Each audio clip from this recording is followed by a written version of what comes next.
Turabasuhuje bakunzi ba Karame Rwanda TV, turabasuhuje mwebwe mwese mwumva ururimi rw'ikinyarwanda, turasuhuza kandi n'abakurikira Karame Rwanda TV buri munsi. Kuri uyu munsi wo kuwa kabiri ni tariki ya 24, nari mfite gahunda yo twari twabateguriye ikiganiro turi bubagezeho nk'uko dusanzwe dukora ibiganiro bya buri munsi, ariko ejo ku munsi wa mbere hari ikiganiro twakoze tugaruka ku nama nyunguranabitekerezo y'abayobozi b'inzego bwite za leta n'inzego z'ibanze yabereye mu ishuri rya gisirikare gako. Muri iyi nama Perezida Kagame yavugiyemo ijambo ejo twagarutseho umwanya munini tunaritindaho, ariko mu by'ukuri biteye isoni. Bajya bavuga baca umugani mu kinyarwanda ngo urugiye kera ruhinyuza intwari. Ibihano bikomeje kwisukiranya ku butegetsi bw'u Rwanda, hakaba ndetse hari n'ibindi biri imbere biteganijwe. Ibyo byose rero Perezida Kagame byamunaniye kubijera. Uretse ibyo bihano, reka tubihuze na politiki n'icyuho muri politiki mpuzamahanga, kuko u Rwanda rukomeje gufungirwa amayira hose, aho bagomba gushakira hose amayira akomeje gufungwa. Ibiro biraturuka ku ngaruka z'intambara bagamye muri Repubulika ya Demokarasi ya Kongo. Kagame yasinye avuga ko asinye ko bashoje intambara imaze imyaka 30. Abanyarwanda, guverinoma niyo nteko ishinga amategeko batari basanzwe bazi. Byabaye rero nk'ikintu kiguye hejuru y'abantu, ariko mu by'ukuri ingaruka ziturutseho nizo ziri gutera Kagame uburakari n'uyu mujinya ukabije.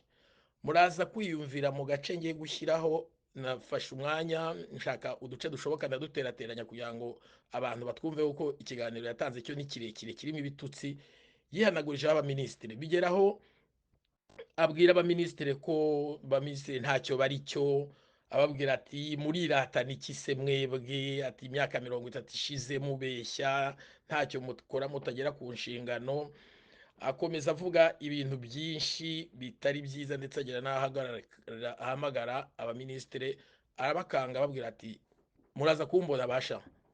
Ubwo rero mu by'ukuri ndatekereza ko uretse mu Rwanda tujya tubibona, n'ibindi bihugu byose tuzi uburyo biyoborwa, nta namwe tujya tubona perezida yateranije abaminisitiri n'abayobozi bakuru b'igihugu ngo ajye kubiyama mu itangazamakuru.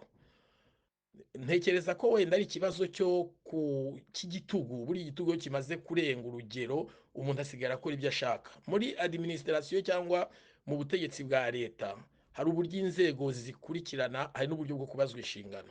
Inshingano rero ntabwo zibarizwa ntizishyirwa mu itangazamakuru.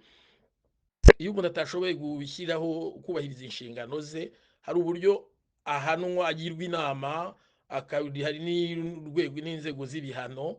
Uwamushyizeho akaba yanavuga ati ndagukura kuri uwo mwanya, ariko atagiye guteshwa agaciro imbere y'itangazamakuru. Ibyabaye rero ibyabaye ejo hariya muri kiriya kigo cya gisirikari igako ni ishyano. Bigaragara yuko u Rwanda rwagushije ishyano, ho minisitiri cyangwa umutegetsi runaka atukwa. Byageze naho ubona ko Perezida Kagame avuga ati ngewe murandambiye, niba hari ushaka guhunga navuge muhereze pasiporo ahunga agenda mvire hano, tariko ikibazo nuko nimugerayo naho bazabirukana. Rero ni ukwerekana ko nta gaciro bafite, ntacyo bamaze.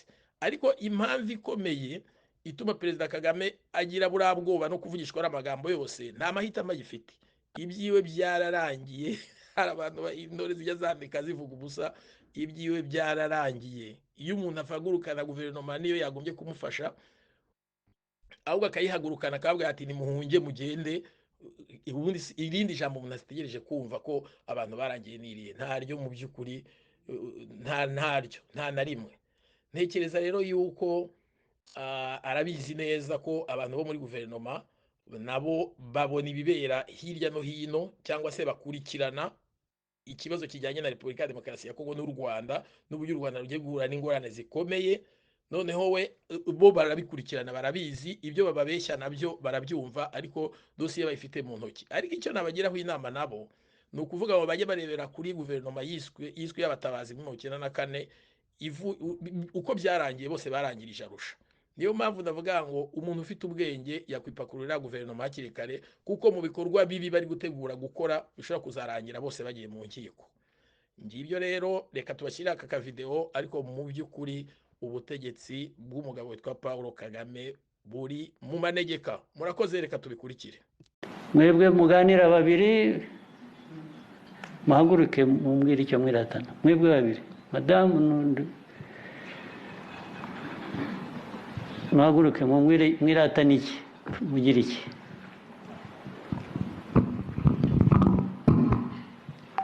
Murakoze.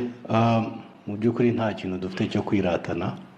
Hari akazi kenshi dufite ko gukora kugira ngo twemeze twubake igihugu cyacu. Mubuzwa n'iki?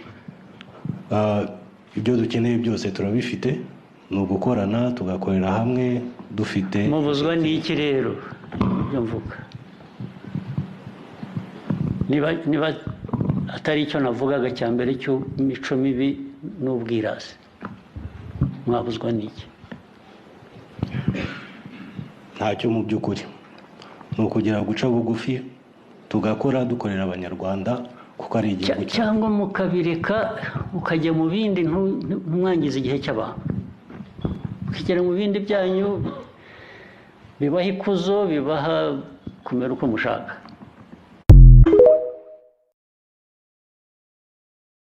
Goroba rwose wibagiwe ibyo unyemeza ko mugiye kubihindura. Ntabwo rirenga ntabikubwiye.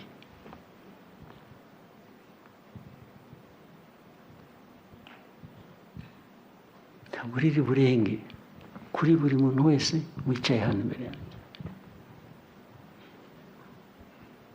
Mufite ikibazo mukwiriye guhindura vuba na bwangu ku buryo butandukanye no guhora amusubiramo gusa musaba imbabazi.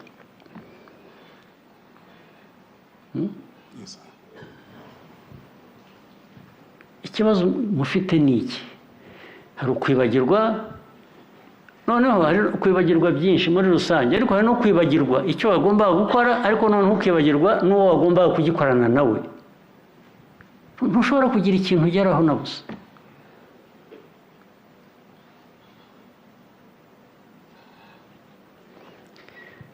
Ibyo nabyo bituma hari icyo wongeraho. Mwari muri he byagiye kuba muri? Murakoze Your Excellency, mu by'ukuri biragoye kugira icyo ndenzaho, ni amakosa twakoze. Ariko gerageza umpe niba usobanura buke buvuga ngo twakoze ayo makosa bitewe n'iyi mpamvu.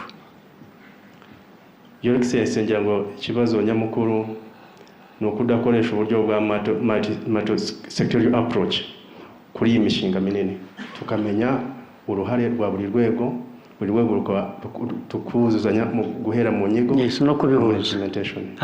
Nibyo ibyo biberaho iki kibazo ni iki? Ni amakosa yacu Your Excellency. Kumva kwiharira ikintu cya rusange ukakigira umuntu umwe gusa biterwa n'iki? Ni inyungu muba mufite muri ibyo bintu mugira ngo mutazisangira n'undi mwagomba gukora bibiki? Ikibazo kibiki? Your Excellency, no by'ukuri ni amakosa yacu nk'abayobozi kandi nabyumvise ni amakosa, ariko impamvu ndacyashaka. Buriya hariho cause, hari ikibitera. Byo ni amakosa n'ibyo byo twabyumvikanyeho arazwi, ariko hari ikibitera. Cyaba ari iki? Mwebwe abandi mwicaye hano muracyakora iki? Nibwira ko mwicare. Nibwira ko ari impamvu nyinshi. Impamvu ya mbere, mufite imico mibi irimo n'ubwirasi. Kwirata mu mico mibi bizaba iki gihugu cyanyu muzagisenya muri ibyo ngibyo. Murabirasi.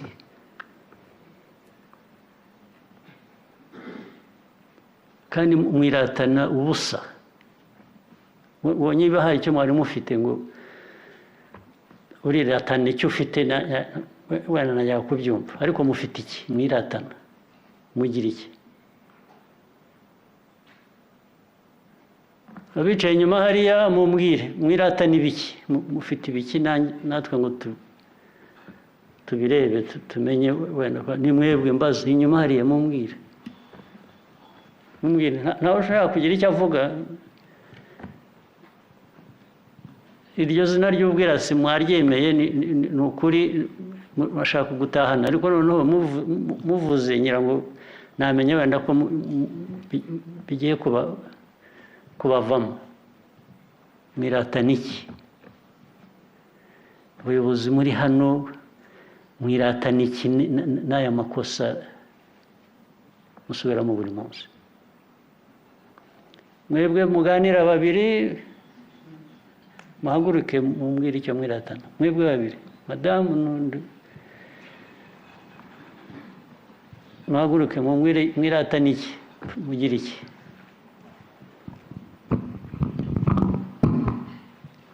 murakoze mu by'ukuri nta kintu dufite cyo kwiratana hari akazi kenshi dufite ko gukora kugira ngo dukomeze twubake igihugu cyacu mubuzwa n'iki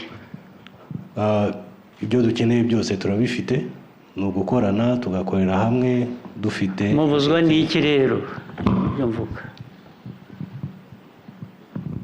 niba atari icyo navugaga cya mbere cy'imico mibi n'ubwirasi mwarangiza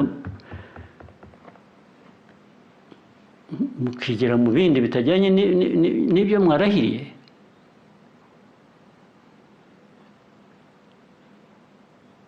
ushaka biri pasono byanyu bibareba ku giti cyanyu rwose mufite uburenganzira mubijyemo aho mushaka kujya ariko ntabwo mwabikorera hano mu buyobozi bw'igihugu ku rwego urwo ari rwo rwose ntabwo ibyo biri pasono ariho bikorerwa mugende mushaka aho mujya hanze mugende mubikorere iyo mufite uburenganzira ukeneye pasipoti ushaka viza nzamufasha nzabibashakira mugende nuko muzamara no kugerayo aho mujya bakabagarura bakabahambiriza bakabwira ati aha si iwanyu kugira ngo nibyo muba mutegereje ngo babibutse ko aho mwirukira hariya atari iwanyu bangahe bamaze guhambiriza se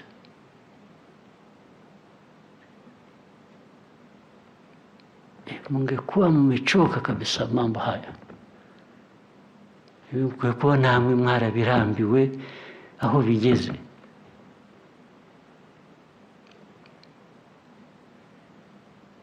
ntabwo naje hano kubabyinirira kubabwira neza bimwe mumenyere umunsi biraba uburyo bumwe cyangwa ubundi muraguma hamwe mukora ibyo mukwiriye kuba mukora mubikore ku buryo mukwiye kuba mukora kandi muzi cyangwa murebe iyo mujya mubivemo izina ry'ubwirasi mwaryemeye ni ukuri bashaka gutahana ariko noneho muvuze ngira ngo namenye wenda ko bigiye kubavamo mwirata n'iki ubuyobozi muri hano mwirata n'iki n'aya makosa musubiramo buri munsi mwebwe muganira babiri muhaguruke mumbwire icyo mwiratana mwebwe babiri madamu n'undi muhaguruke mwirata n'iki mugira iki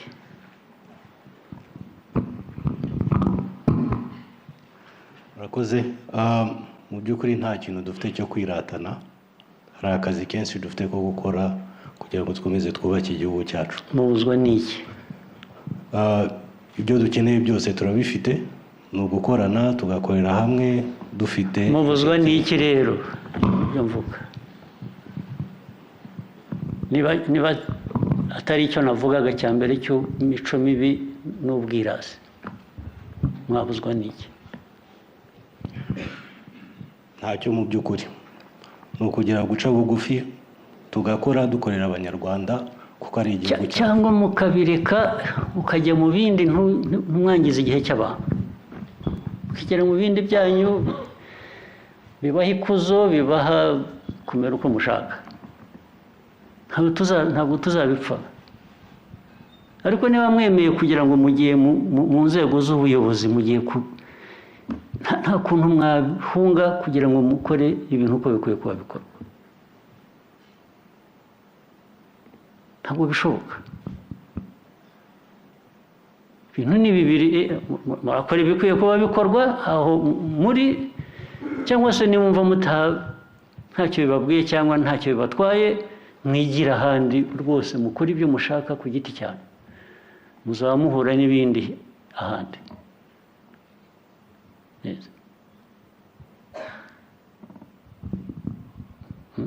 uwiba aziba, wenda agira ibyago bamufate afungwe, cyangwa muzakora ibindi andi marorerwa aho muzaba mwagiye muhure n'ingaruka zabyo. ariko ntabwo mwajya mu myanya y'ubuyobozi ngo mujyeho muba abantu batumva b'imico mibi babirasi gusa batagira ikintu bakora. kuvuga ngo porojegiti igomba guha abantu amazi, igomba kuzamura ubuhinzi n'ubworozi, ukavuga ngo mwaribagiwe. ibyo umuntu arabyibagirwa. It's literally criminal.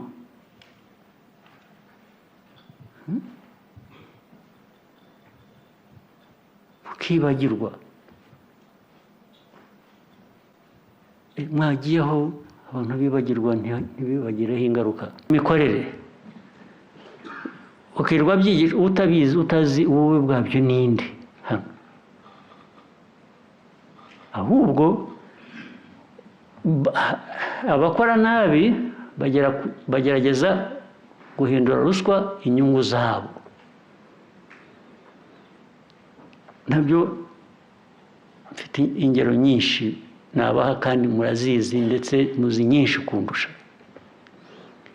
Ibi mubona buri munsi abantu bavuga ko serivisi mu Rwanda ziri hasi, zigize ahantu hose ziri hasi ku mpamvu. Uzajya gusaba serivisi mu nzego zitandukanye, baragutinza, ngo wibwire nka bya bindi bya kera, wibwire ko hari ikigomba kubigobotora. namwe murabifite. ngira ngo ikibashuka, iyo ugereranyije urwego turiho nk'u Rwanda kuri ibyo ngibyo, ruri hasi kurusha urwego abandi bindi bihugu biriho byinshi. ariko kuki mushaka kugereranya gutyo? kuki mwigereranya n'ikibi? ngo igihugu runaka cyo cya corruption yarakisha, iyacu ni nke. corruption nke se ni ibiyi cyangwa ushaka iyiki?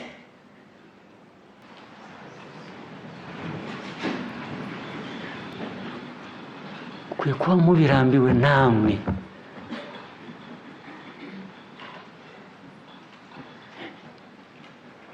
Mbese murashaka kuba nk'inka abantu baragira ngo zitona? umushumba yaba mwabaye abashumba baragira izo nka zindi nazo. ntabwo abantu babaho nk'inka ziragirwa. abantu bariragira, bariyobora. umutima wabo n'ubwenge bwabo bifite icyo bibaha, bikwiye kuba bakurikiza mu byo bakora. mwese hano Imana yaturemye kimwe, mufite ubwenge, mufite ubwonko, mufite umutima. mukwiye kuba mugeraho mukumva, mugakoresha ubwenge bwanyu, mugakoresha umutima wanyu, mugakoresha n'ubumenyi bamwe bafite Imana, bagize Imana bakabugira. mukwiye kuba mubikoresha neza mu nyungu, kandi inyungu z'igihugu ni inyungu zawe nawe. nta gukorera neza igihugu mu gihugu cyunguke wowe ngo asigare inyuma atungutse. ntabwo bibaho. ariko ntushobora gukorera inyungu zawe ku giti cyawe gusa hanyuma ngo igihugu cyunguke, kandi cyane cyane ugakoresha inyungu cyangwa ubushobozi bw'igihugu mu nyungu zawe gusa. Bikwiye kugera aho bihagarara.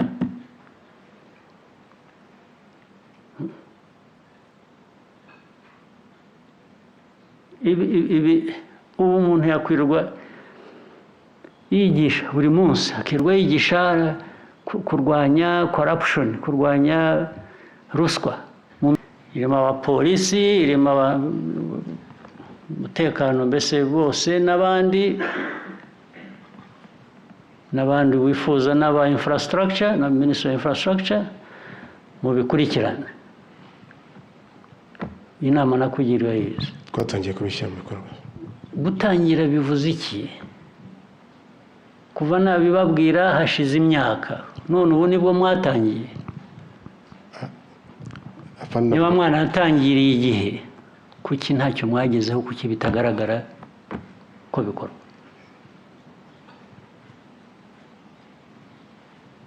So namwe muraza kumbona rero bitari kera. Minister of Infrastructure hano ninde? Minister, ibyo urabizi? Yes, ibyo ndabizi. Tudakorana n'umujyi wa Kigali. Nawe muraza kumbona muri minsi mikeya. Nawe uraza kumbona n'abameya n'abo bandi mugomba kuba mukorana, muraza kumbona.